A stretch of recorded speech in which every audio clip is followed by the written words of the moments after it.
सगळ्यांना नमस्कार. मी पल्लवी स्वागत करते तुमचं आपल्या एका नवीन ब्लॉगमध्ये. आणि काल सांगितल्याप्रमाणे आमची तिकीट कन्फर्म झाली होती आणि त्याच्यामुळे आम्हाला निघायचं होतं. आणि बघा आमचा प्रवास सुरू झाला.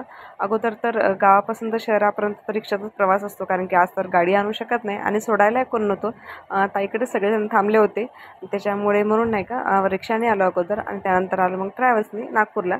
आमच्या गावाहून काही ट्रेन नाही आहे, त्यामुळे नागपूरला यावं लागतं. आणि बघा नागपूरच्या रेल्वे स्टेशनवर पोहोचतो. पाऊस पण चालू होता हलका हलका आणि त्याच्यामुळं नाही का ट्रेन पण बराच लेट होत होता. आमची ट्रेन पण 2 तास लेट झाली आणि खूप बोर झालं. आणि मग बघा स्टेशनवर पोहोचल्यानंतर थोडा चहा वगैरे घेतला. आता स्टेशनवरचा चहा एवढा काही व्यवस्थित राहत नाही, पण आता काय करावं, काही काही गोष्टीला पर्याय नसतं. बाहेर पण जाऊ शकत नव्हतं, कारण की पाऊस चालला होता आणि बॅग पण होती. एवढं ओझं घेऊन कुठं फिरायचं म्हटलं. आणि म्हणून मग वेटिंग रूममध्ये घेतली.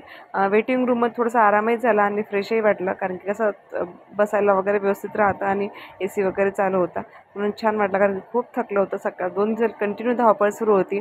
आणि बघा माझ्या मुलाची कशी मस्ती चालली असती. म्हणूनच म्हणतात की लहानपण देगा देवा, कारण की खरंच मुलांना कुठेही न्या, कशा म्हणजे परिस्थिती असो पण त्यांना मस्ती चालतेच आणि मनसोक्त एन्जॉय करते कुठेही पण कशाही परिस्थितीमध्ये. मी तर फार थकलेली होती, पण त्याला त्याच्या चेहऱ्यावर अजिबात थकवा जाणवत नव्हता. आणि फायनली मग नंतर आमची ट्रेन आली आणि आमचा ट्रेनचा प्रवास सुरू झाला. ट्रॅव्हल्सने खूप त्रास होते म्हणून ट्रेनचं तिकीट केलं यावेळेस, कारण की आमचं ते पण वेटिंगवरती होतं, वेळेवरती केलं पण ते झालं कन्फर्म. आणि मग ट्रेनचा प्रवास खूप छान वाटतो, खरंच मलाही आवडते आणि माझ्या मुलाला तर खूपच आवडतं. त्याला भूक पण लागली होती. टिफिन आणलेलं सुद्धा घरून. काय म्हणते बटाट्याची भाजी आणि चपाती आणली होती, पण त्याला जेवायला दिलं अगोदर. म्हटलं तू जेवून घे, आम्हाला जेवायला वेळ होता. तर मग खूप वेळ निघून गेला, जाऊन त्याला भूक लागली. आणि बघा दुसऱ्या दिवशी मग मी टोमॅटोचं सूप घेतलं आणि त्याला इडली घेऊन दिली नाश्त्याला. आता ट्रेनमधलं एवढं काही विशेष राहत नाही, पण आम्ही काही टिफिन आणला होता आणि तो काही मग रात्रभरामध्ये खराब झाला. बाकी काही आणलं नव्हतं खायला.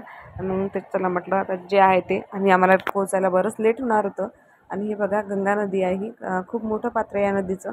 ते मधामध्ये पूल असल्यामुळे व्यवस्थित काही दिसत नाही, पण खूप मोठी नदी आहे. आणि हे बघा पाणी खूप आहे, पावसामुळे भरपूर पाणी आहे. आणि फायनली आम्ही पोहोचलो आमच्या स्टेशनला. बरं वाटत होतं, म्हणजे एवढा पूर्ण दिवस आणि रात्रभर प्रवास केला.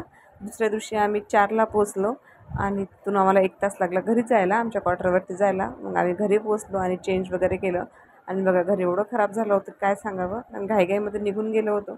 आता घरची साफसफाई चालतेच. तर आजचा ब्लॉग कसा वाटला नक्की सांगा. भेटूया उद्याच्या ब्लॉगमध्ये. आणि चॅनलला सबस्क्राईब करा, चॅनलला कनेक्ट राहा.